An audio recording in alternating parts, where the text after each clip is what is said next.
Every streaming service needs a breakout series. Netflix had House of Cards and Orange is the New Black. Hulu had The Handmaid's Tale. HBO had Game of Thrones, whereas Apple TV Plus had Ted Lasso. Let's find out some of the new top TV shows.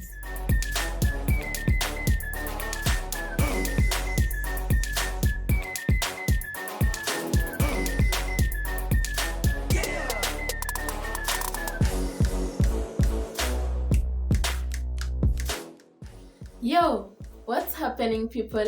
It's your girl Vizzie Makena and welcome back to Vizzie's channel. Before we get into our video, make sure to smash a like and consider subscribing as you're on the road to 3,000 subscribers. History is littered with charlatans and false messiahs. Based on the award-winning novel by Isaac Asimov, Foundation chronicles a band of exiles on their monumental journey to save humanity and rebuild civilization amid the fall of the Galactic Empire. With a budget that will put most blockbusters to shame. So what's the plan?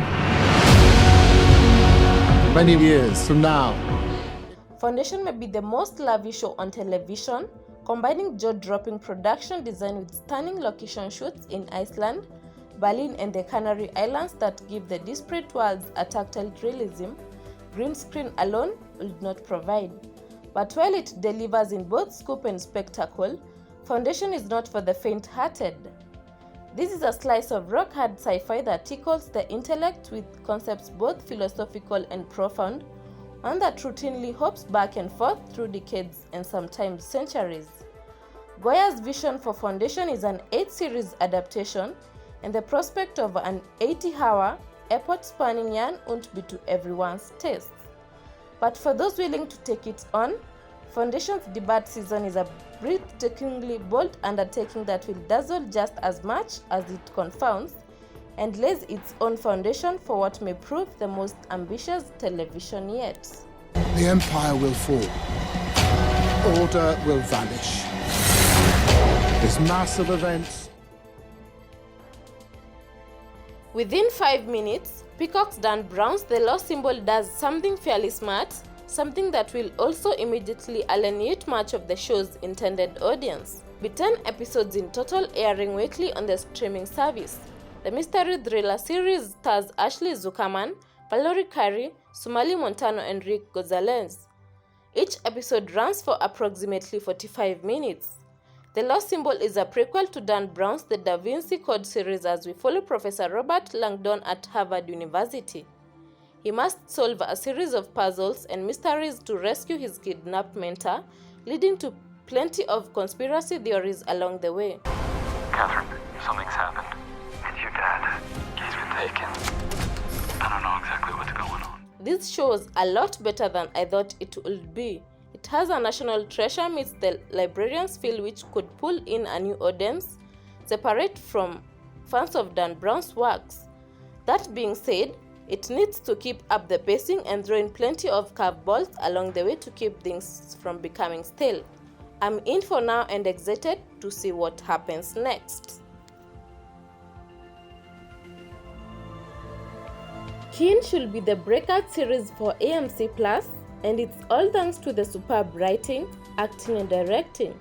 Coming from Peter Makena, who is a writer and producer, known for Red Rock 2015 and The Last Kingdom 2020, and Ciaran Donnelly, who is an Irish director, producer and writer of Altered Carbon, Keen focuses on one of the biggest crime families in Dublin, the Kinsellas, and how they process the loss of one of their own. The beauty of a series like Keen is that none of the characters are guaranteed safety. Instead, the culture of crime families at war ensures that a devastating turn of events could change everything on a dime. Charlie Cox, who portrayed Matt Murdock in Marvel's Daredevil TV series as well as the 2017 team-up miniseries event The Defenders, plays Michael Kinsella, a man who gets out of prison after several years and is slowly pulled back into his old ways. After watching Cox on Daredevil, I can say that Michael is the polar opposite of Matt Murdock, and it's nice to see him sinking his teeth into such a multifaceted character. Aidan Gillen, who starred in Game of Thrones as Lord Petri Baelish, alias Littlefinger, also gets some great material to work with as Frank, alias the person who calls the shots on all of the family's outlandish missions. Claire Dune, who portrayed Victoria Snow in Spider-Man Far From Home, is the family matriarch Amanda, and you'll appreciate her no-nonsense approach to avenging a death in the family. Dune steals every single scene she's in. That's not a knock on the other actors. Amanda has a character arc that actors dream of, but the series oozes talent both on and off screen, and as a result, Kin is an unexpected drama worth every minute you spend watching. Kin premiered on September 9, 2021 on AMC+.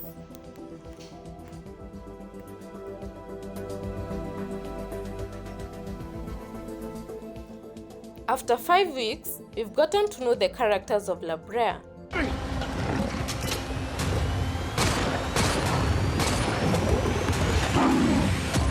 The show has delved into some characters more than others, but we've learned how they're trying to survive. Someone new entered their world, and a murder occurred on Brea Season 1, Episode 4. Those two events shook up the Brea residents as we learned even more secrets. The survivors had almost given up hope when they saw a plane crash through the lights. Not far into its first episode, Brea comes out and says what we are already thinking. Maybe we are just in an episode of Lost. The comparison is unavoidable and, unfortunately, not all that favorable to Brea. In the 17 years since Oceanic 815 disappeared over the Pacific, there's been no end of shows trying to replicate its magic, and while Brea isn't all bad, it's just the latest reminder that the Lost formula is harder to master than it looks. Mostly though, Brea seems to be playing it perfectly straight, hoping its lavish CG budget and plentiful plot twist will be enough to make it appointment TV. And yet, for a series that opens on a massive sinkhole eating up an entire LA neighborhood, Brea feels too middle of the road to make much impression at all. This place doesn't seem real, does it? Run!